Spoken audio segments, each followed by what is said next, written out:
What is going on, guys? I'm with the Moose, and today I'm bringing you another episode of Ghost Dissected. Today we're going to break down the frag grenade. Obviously, the frag grenade has been prevalent in every single Call of Duty since Call of Duty 4, and even earlier than that.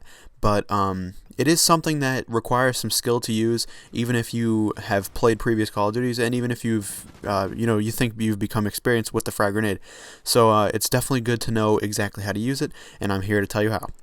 So with the explosion from the frag grenade, a lethal kill will come at 2.59 meters and below. So if the frag grenade detonates anywhere between 2.59 meters and less, it will surely kill an enemy unless they have blast shield equipped, and we'll get to that in a little bit. Now you'll get a hit marker on them, which will do anywhere between 1 and 99 damage, because it's obviously not lethal, from 2.6 meters to 6.5 meters. So it's a pretty good range. Up to 6.5 meters, you're going to at least be getting a hit marker. You're going to be at least putting some damage on these guys. So you definitely have a pretty long range in terms of an explosive. It can be thrown about 30 meters. That's approximately, depending on whether you jump right as you throw it, or how high you aim up, but about 30 meters is about how far you can throw the frag grenade, depending on all those other factors. And if you put strong arm on, you can throw it about 45 meters. Again, that is a rough approximation. Now the frag can be thrown instantly or cooked up to 4 seconds. This basically means that you can cook the frag grenade, and as you throw it, let's say you cook it for 3 seconds, you throw it in 1 more second, it will blow up. Whereas if you just press the frag grenade throw button and you throw it instantly, it will detonate after 4 seconds. So overall, the fuse time is just 4 seconds flat, and the frag grenade will blow up after 4 seconds, even if you are still holding it, which is something you definitely want to be aware of. Now, there are 4 little parts of the circle that will fill up as the frag grenade cooks in your hand, so you can easily tell how much you've cooked the frag. As long as you don't go to that 4th one, you will obviously not be able to kill yourself, because the frag will not be in your hands at that time. Strong arm will also decrease the cook time for frag grenades up to 2 seconds.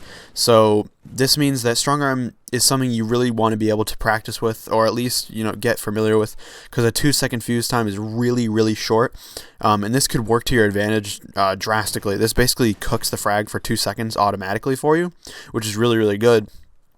But if you're not paying attention, the frag might actually blow up in your hands a lot sooner than it would have if you were just cooking it normally without strong arm. So you definitely have to be aware of that if you're going to put strong arm on, especially if you're just using strong arm to throw the frag further. Now, onto the perks that can hinder or help the frag grenade. We have blast shield, which reduces explosive damage by 65%. This basically means that any frag or any explosive at all thrown at you cannot kill you in one hit. So even if the frag lies right at your feet and it blows up, if you have blast shield on, you will not die from it. That's a guaranteed fact, unless someone is using Danger Close. Danger Close will negate all the effects of blast shield, and it increases the explosive damage by 40%. So if, let's say I have a frag grenade on and I throw a frag at you and I have Danger Close on, you will die if it lands between 2.59 meters and below, even if you have blast shield on. So basically Danger Close completely negates blast shield, and it is worth noting, especially if you're going to run a build that has, let's say, a couple frags, or it's built on a lethal kind of bias. Danger Close is a very good perk to equip.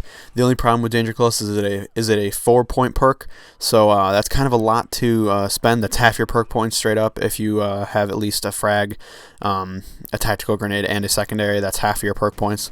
So you definitely want to be aware of that. While Blast Shield, I should say, is only worth 2 points. And so it's a lot easier to use. You'll definitely see Blast Shield a pretty good amount, especially in game modes like Domination, objective game modes, especially Blitz, things like that. You're going to see a lot of blast shield because people are going to be trying to go for the objective, and whenever they do that, they want to be protected from frag grenades and other explosives. So blast shield will be seen much more often than Danger Close, but Danger Close only helps yourself, whereas blast shield will hinder your use of the frag grenade. Now, personally, I think the IED is the best overall explosive in the game. That's just my personal opinion. But I honestly think the frag is probably number 2. If you can get used to the frag cook time, then you can get really good with it. You can bounce it off walls, roll it around corners, things like that, and you can really get good with being able to make sure that the enemies can't throw it back. That is another thing that Strong Arm offers. Strong Arm will allow you to throw back enemy grenades and reset the cook time. Now, you're not going to see this very often, and especially if you cook it long enough where it just blows up right in the air, or whenever it lands at them, they're not going to be able to throw it back, because they're not going to have enough time to react. So you're not really going to have to deal with that.